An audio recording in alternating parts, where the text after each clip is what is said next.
Salam uşaqlar. Bugün bu videoda oyunların şahı olan qədim bir oyundan, şahmatdan danışacağıq.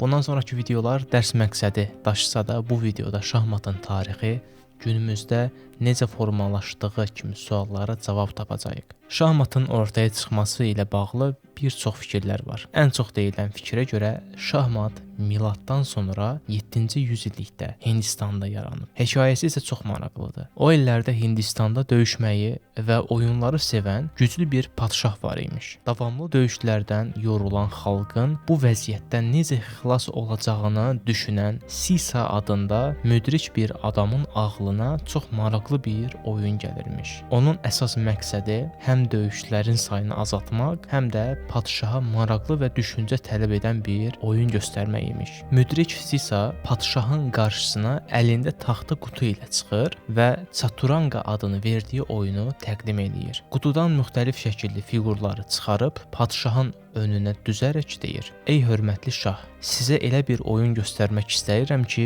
eyni gün içində dəfələrlə döyüşə bilərsiniz, amma heç kim yaralanmaz. Bu fiqurlar sizin əsgərləriniz, atlarınız, filləriniz və döyüş arabalarınızdır. Siz isə oyunun şahısınız və yanınızda bir vəziriniz var. Bu gördüyünüz taxtada fiqurlarınızı hərəkət etdirərək döyüşəcəksiniz." Bu oyun Hind ordusundan ilhamlanaraq yaradılmışdı. Fillər, atlılar, döyüş arabaları və piyadalar oyun içində öz rollarını oynayırdı. Padşah oyunu o qədər sevmişdi ki, müdrik Sisa'nın qarşılığında nə istəsə edəcəyini söyləmişdi. Sisa isə çox təvazökar görünən, amma əslində çox ağıllı bir istək irəli sürdü. Şahmat taxtasının hər bir xanası üçün əvvəlkinin 2 qatı qədər buğda dənəsi istəyirəm. Birinci xana üçün 1 dənə, ikinci xana üçün 2 dənə, üçüncü xana üçün 4 dənə. Hər dəfə 2 qat artsın. Padşah bunu eşidəndə gülüb, bu necə istəkdir? Bu qədər az şey üçün bu oyunu yaratmağa dəyərdimi?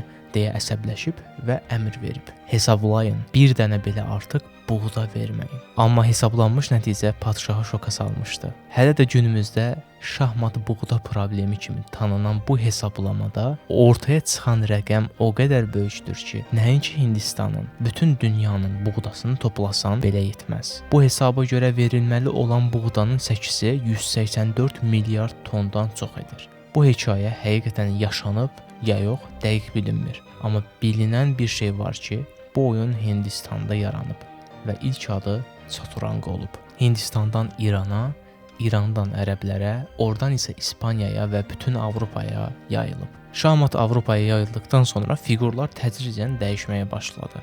Hindistandakı fillər Avropada bishop, yəni fil oldu, döyüş arabası qala oldu, yəni top. Vəzir isə zaman keçdikcə daha da gücləndi və bu gün bildiyimiz ən güclü fiqura çevrildi. Zaman keçdikcə şahmat yalnız oyun kimi yox, həm də insanların düşüncə tərzini formalaşdıran bir fəaliyyətə çevrildi. Padşahlar, alimlər, sərkərdələr və hətta məşhur rəssamlar belə şahmat oynayırdı. Çünki bu oyun insanın beynini gücləndirir, səbrini artırır və qərar vermə bacarığını inkişaf etdirirdi. Günümüzdə isə şahmat dünyanın hər yerində oynanılır. Onlayn turnirlər, məktəblər, dünya çempionatları, xüsusi proqramlar, hər şey şahmatı daha da inkişaf etdirir və ən önəmlisi, bu böyük oyunun içində indi siz də varsınız. Bu videolardan sonra siz sadəcə gediş etməyi deyil, həm də düşünməyi, plan qurmağı, görmədən görməyi, tələləri sezə bilməyi öyrənəcəksiniz. Şahmatda hər bir oyun yeni bir macəradır və hər macəranın qəhrəmanı da sizsiz. Hazırsınızsa, gəlin birlikdə şahmatın sirlərini açmağa başlayaq.